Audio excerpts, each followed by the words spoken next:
ये तो इंद्रदेव का रथ है। वो अवश्य ऋषि शरभंगा को लेने आए होंगे। हमें शीघ्र ही चलना चाहिए।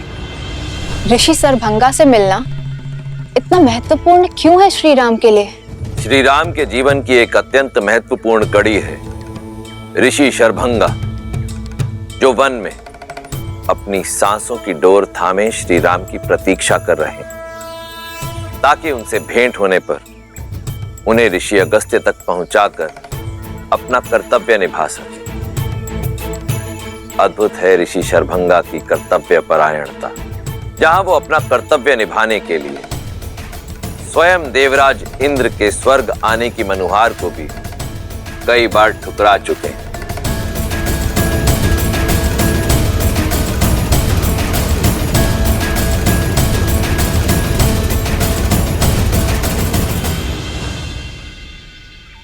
प्रणाम ऋषिवर।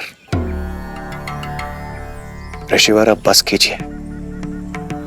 अपने सुकर्मों का फल भोगने हेतु मेरे साथ स्वर्ग चलिए। सदैव की तरह इस बार भी मैं आपके समक्ष अपने रथ के साथ उपस्थित हुआ हूं, और हर बार आप मुझे किसी तर्क में उलझाकर पुनः राम की प्रतीक्षा में जुट जाते हैं। जब मोक्ष का अवसर हो तो स्वर्ग का मोह निरर्थक है देवराज। मेरे जीवन का अंतिम उद्देश्य तो अपनी निर्जीव शरीर को श्री राम के चरणों में निछावर करना ही है, और श्री राम अवश्य आएंगे।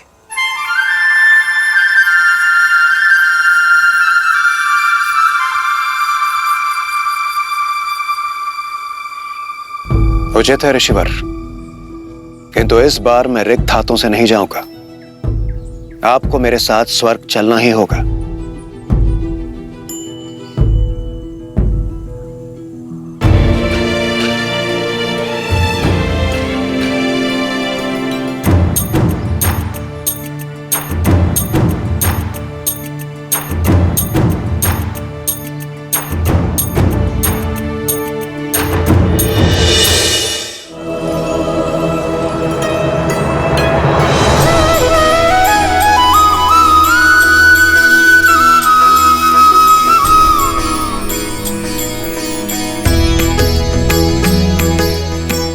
प्रणाम ऋषिवर।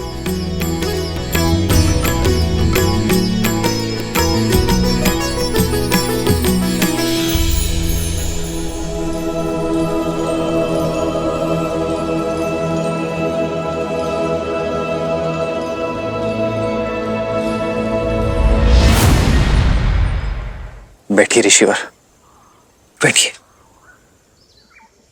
राम, आप आ गए। आपने मेरी पुकार सुन ली। सहस्त्रों वर्ष से आपकी प्रतीक्षा में मर मर के जी रहा हूं।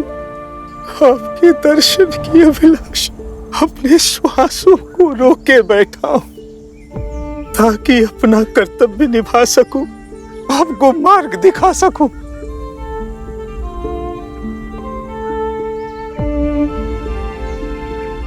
कर्तव्य के लिए आपका संघर्ष हमारे लिए प्रेरणा है ऋषिवर। आपका आशीर्वाद पाना हमारा सौभाग्य होगा। मृत्यु पाने से पहले आपके मार्गदर्शन का दायित्व मिला था, अब जिसे निभाकर शांति से मर सकता हूं। राम, अपने कर्तव्य, अपने उद्देश्य की पूर्ति के लिए आपको ऋषि अगस्त्य से मिलना होगा, किंतु उनसे मिलना इतना सरल नहीं। वो दंडकारण्य में किसी गुप्त स्थान पर रहते हैं, इस जग से, इस हिंसा से दूर। उनकी खोज के लिए सर्वप्रथम उस वृक्ष को खोजना होगा जिसका मुख मनुष्य जैसा है। वही उनका मार्ग बताएगा। ऋषि अगस्त्य वो दीप है जो रावण और उसके सेनापति घर के अंधकार को समाप्त करने का मार्ग प्रज्वलित कर सकते हैं। अब मुझे अपनी गोद में सर रखकर मोक्ष दीजिए प्रभु, मोक्ष दीजिए। बहुत थक चुका हूं।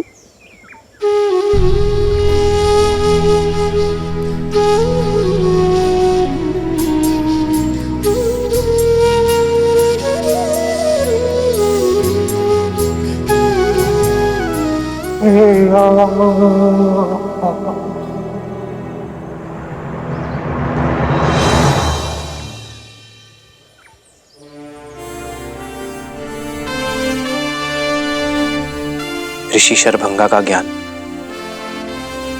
सदा हमारा मार्गदर्शन करता रहे। चलो लक्ष्मण, इनके अंतिम संस्कार की तैयारी करते हैं।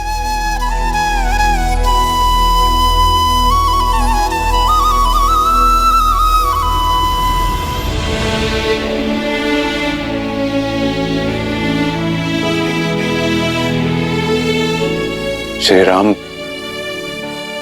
मेरा एक निवेदन स्वीकार करें।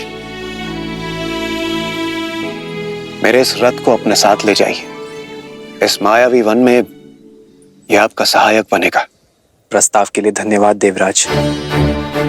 आप हमारे पिताश्री के मित्र हैं और एक मित्र होने का कर्तव्य निभा रहे हैं, पर मुझे आपके दिव्य रथ की आवश्यकता नहीं है। मैं तो स्वयं कर्तव्य रथ पर सवार हूं, और फिर इस वन के माया की काट कोई शस्त्र, अस्त्र या फिर रथ नहीं, सत्य और सतर्कता है। मैं और लक्ष्मण अपना उद्देश्य अपने बल पर पूर्ण करेंगे। मेरा धर्म मुझे उचित मार्ग छोड़ सरल मार्ग चुनने की अनुमति नहीं देता, फिर चाहे वो कितना भी कठिन क्यों ना हो। मैं वही मार्ग चुनूंगा जो मार्ग नियति ने मेरे लिए चुना है।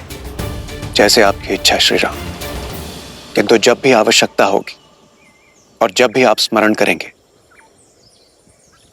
मेरा यह रथ सारथी के साथ आपके सम्मुख प्रत्यक्ष होगा।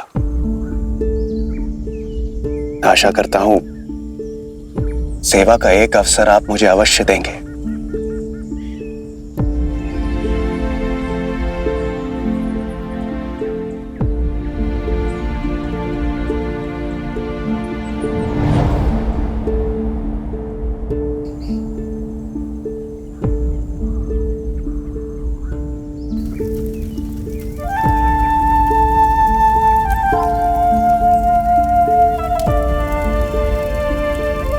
श्री राम, आपके जाने से पूर्व आपको कुछ दिखाना चाहता हूं।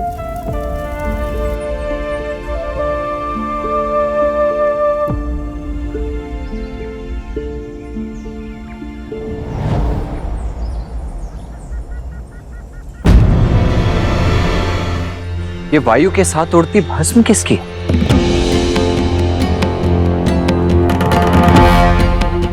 आइए आप स्वयं देख लीजिए।